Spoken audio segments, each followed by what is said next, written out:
And under the concept of decision making, we are going to study the nature and objectives of decision making, the importance of decision making, continuous and comprehensive evaluation, that is part A for 10 marks, and also the internal assessment test, that is part B, that is for 10 marks. In part C, there are 2 questions of 15 marks, among which you are going to attend only one among 2 questions.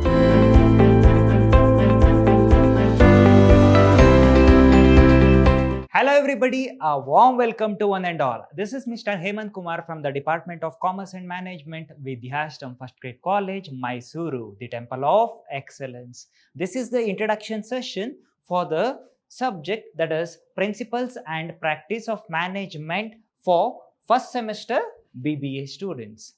So this is the agenda of today's session. We are going with the units that is included in the syllabus and also marks details of the examination and internals as well as the final exam marks, how the marks allotment will be happen. This is the syllabus for first semester BBA students as per the state education policy. Here, as per the syllabus, there are 5 modules. Module 1, introduction to the management. Module 2, that is planning and decision making. Module 3, organizing and staffing. Module 4, directing. Module 5, coordinating and controlling. This is the contents of the unit 1, that is introduction to the management. So here we are going with the introduction to the management, meaning and definition of the management, nature and scope of management. Here we are going to study the management as a science, management as a art, and also the management as a profession. And also we are going through the difference between the management and the administration. The next topic is evolution of management thought.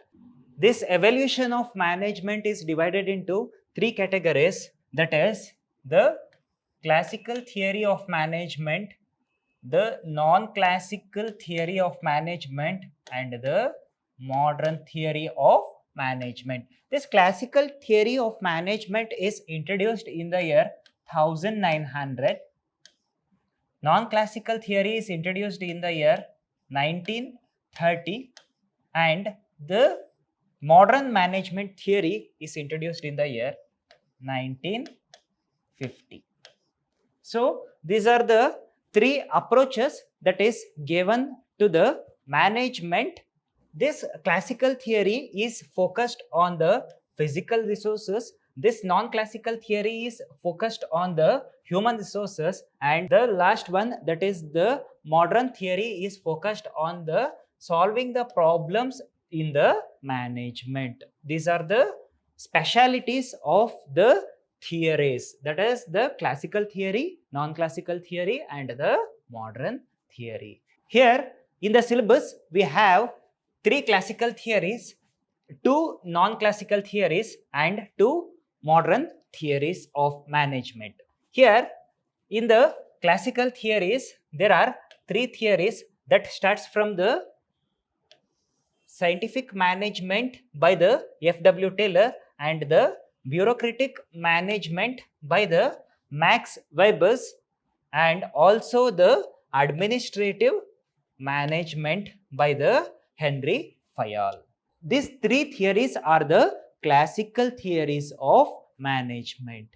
Again, the non-classical theories of management, that is the Hawthorne studies and also the management science approach. These 2 are the non-classical theories. Again, there are 2 modern theories of management, that is the systems theory and the contingency views or the contingency theories of management. These 3 theories are focused on the physical resources, that is the management theory, bureaucratic theory, and the administrative theory. These 3 theories are focused towards the physical resources. The next concept is the total quality management, learning organizations, technology driven organizations.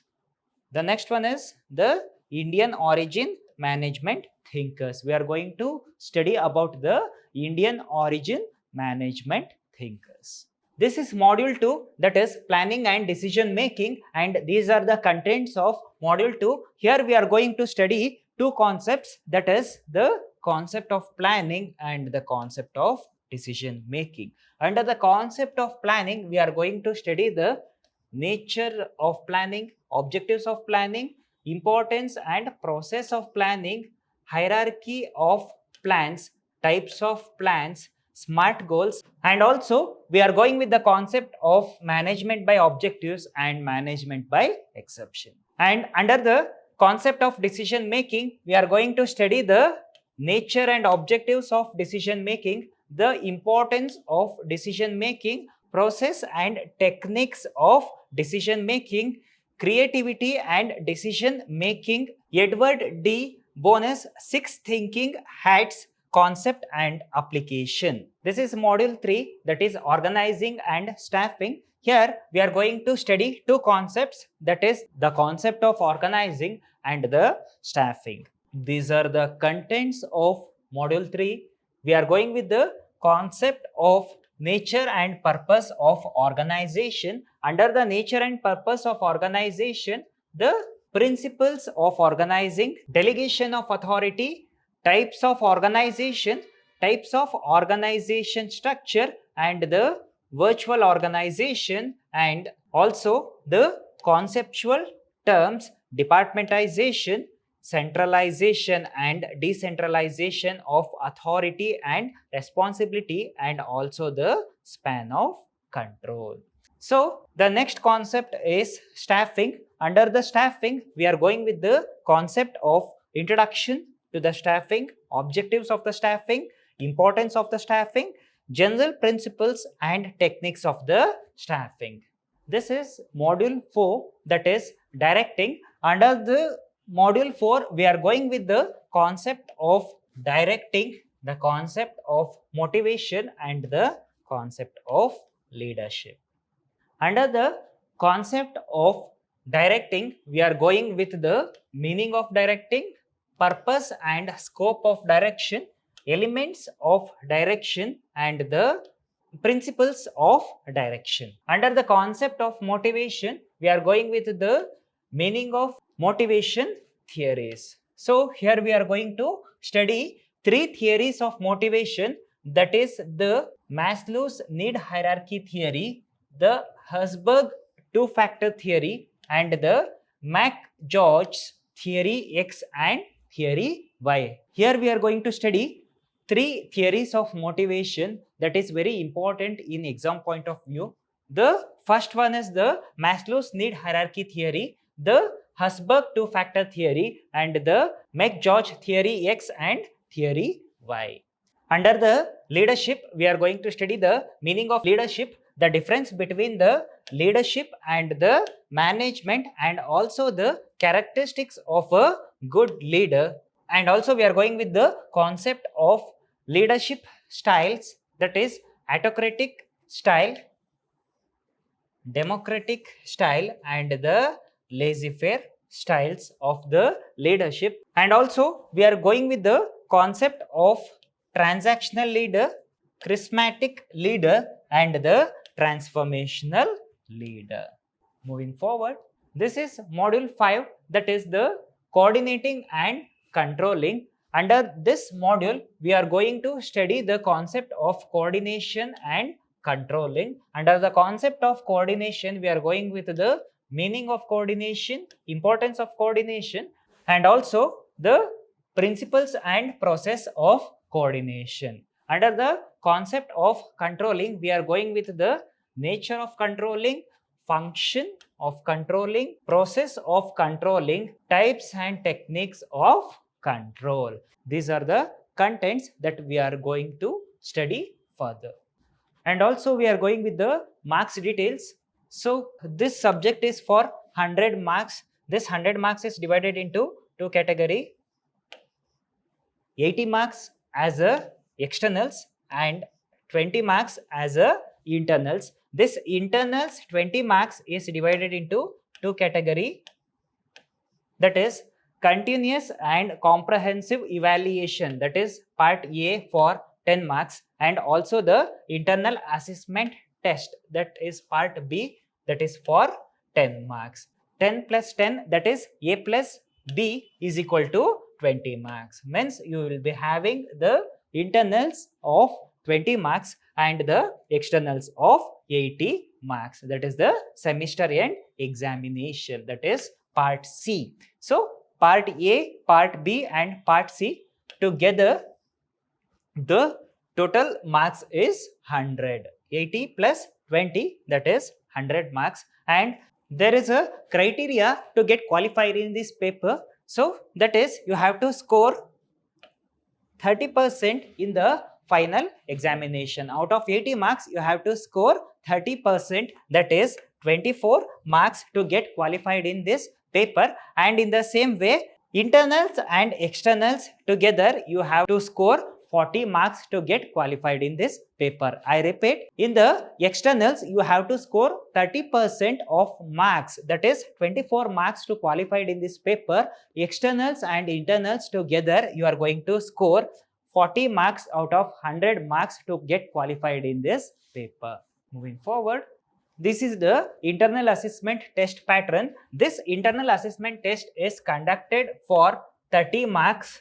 The duration is 1 hour 30 minutes. This internal assessment test consists of 3 parts, part A, part B and part C. In part A, you will be having 2 questions of 5 marks, of which you are going to attend only 1 among 2 questions. Here in part B, there are 2 questions of 10 marks, of which you are going to attend any 1 among 2 questions. And in part C, there are 2 questions of 15 marks, among which you are going to attend only 1 among 2 questions. Moving forward, this is the final exam question paper pattern. The final exam is conducted for 80 marks, as we know. Here in the question paper, there are 3 parts, part A, part B and part C. In part A, you have to attend 4 questions of 5 marks, that is 20 marks. In part B, you have to attend 3 questions of 10 marks, that is 30 marks. And in the same way, part C also, you are going to attend 2 questions of 15 marks, that is 30 marks. 20 plus 30 plus 30 is equal to 80. You are going to attend the final examination for 80 marks. And also, there are some books for the reference, so that it will be very helpful for you people to score good marks in the final examination. So, I prefer these 3 books to be referred. So, this book is written by Abhilash Chandra. So, he is a professor in Vidhyaashram, first grade, college, Mysuru. The book name is Management Principles and Application by Abhilash Chandra, The Principles of Management by Abhilash Chandra, and also the Management Principles and Practice by the Abhilash Chandra. So, this book consists of the content that is required to develop your skills, knowledge and also to score a good marks in the final exam. And also, by reference of this book, much than enough to score out of marks, dear students. So, refer this book, go with the study material. All the best for your studies. Thank you.